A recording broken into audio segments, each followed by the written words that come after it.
नमस्कार दोस्तों, आज की इस वीडियो में हम बात करने वाले हैं अभी हाल ही में जो अपने देश का सर्वोच्च न्यायालय है इसके नए मुख्य न्यायाधीश के रूप में नियुक्त किए गए हैं उदय उमेश ललित। जानेंगे उदय उमेश ललित कौन है और साथ ही साथ इनसे जुड़ा वो सारा सवाल जो कि आपके एग्जाम के लिए इंपॉर्टेंट है। इसके अलावा जानेंगे जो सर्वोच्च न्यायालय है ये क्या है, कैसे काम करता है, इसके बारे में। इसके साथ ही साथ आज के इस टॉपिक से जुड़ा सवाल भी आपको वीडियो के आखिर मिलेगा, तो वीडियो में अंत तक बने रहे। बिना ज्यादा समय लिए चलिए वीडियो को शुरू करते हैं। सबसे पहले बात करते हैं चर्चा में क्यों है। असल में अभी हाल ही में सुप्रीम कोर्ट के नए चीफ जस्टिस के रूप में उदय उमेश ललित को नियुक्त किया गया है। ध्यान रखना है कि जो उदय उमेश ललित हैं ये देश के 49वें मुख्य न्यायाधीश होंगे। यह स्थान लेंगे एनवी रमन्ना का। गौरतलब हो कि पिछले हफ्ते ही वर्तमान सीजेआई एनवी रमन्ना ने उदय उमेश ललित को उत्तराधिकारी के तौर पर चुना था। उन्होंने सरकार से जस्टिस ललित को नियुक्त करने की सिफारिश भी की थी, जिसके बाद राष्ट्रपति द्रौपदी मुर्मू ने उनकी नियुक्ति पत्र पर हस्ताक्षर कर उनकी नियुक्ति पर भी मुहर लगा दी। इसके अलावा पता होना चाहिए कि जो चीफ जस्टिस ऑफ इंडिया होते हैं इनकी नियुक्ति के लिए भारतीय संविधान के अनुच्छेद 124 का क्लॉज 2 राष्ट्रपति को यह शक्ति प्रदान करता है। इसके अलावा जो न्यायमूर्ति यूयू ललित है असल में इनका कार्यकाल केवल 8 नवंबर तक का ही होगा, यानी कि ये केवल 74 दिनों के लिए ही भारत के चीफ जस्टिस ऑफ इंडिया के रूप में नियुक्त किए गए हैं। असल में 8 नवंबर को ही जो न्यायमूर्ति यूयू ललित हैं ये असल में 65 वर्ष के हो जाएंगे।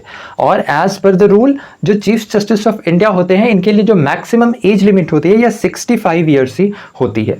इसके साथ ही साथ इनका कार्यकाल कब से शुरू होना है? इनका कार्यकाल शुरू होगा 27 अगस्त 2022 से। इसके साथ ही साथ जो चीफ जस्टिस एनवी रमन्ना है ये असल में 24 अप्रैल 2021 को देश के 48वें मुख्य न्यायाधीश के रूप में नियुक्त किए गए थे। इन्होंने स्थान लिया था पूर्व चीफ जस्टिस शरद अरविंद बोबड़े का।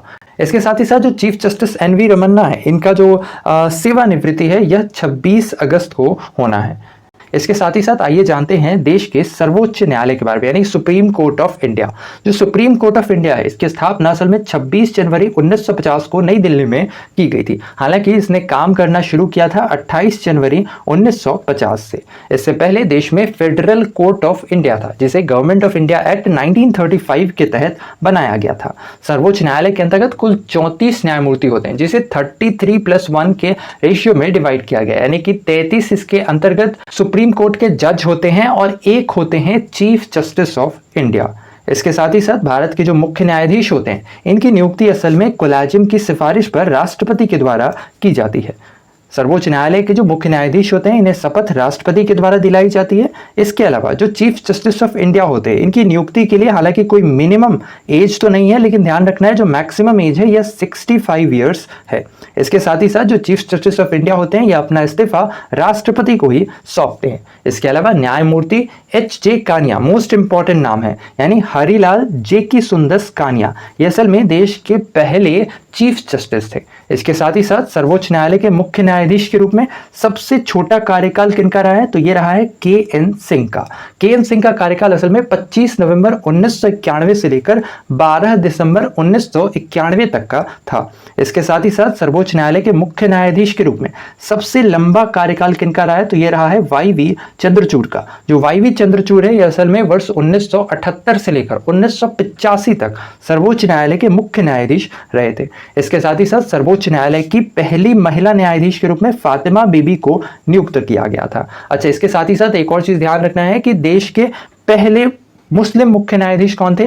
तो ये थे माननीय चीफ जस्टिस M हिदायतुल्ला।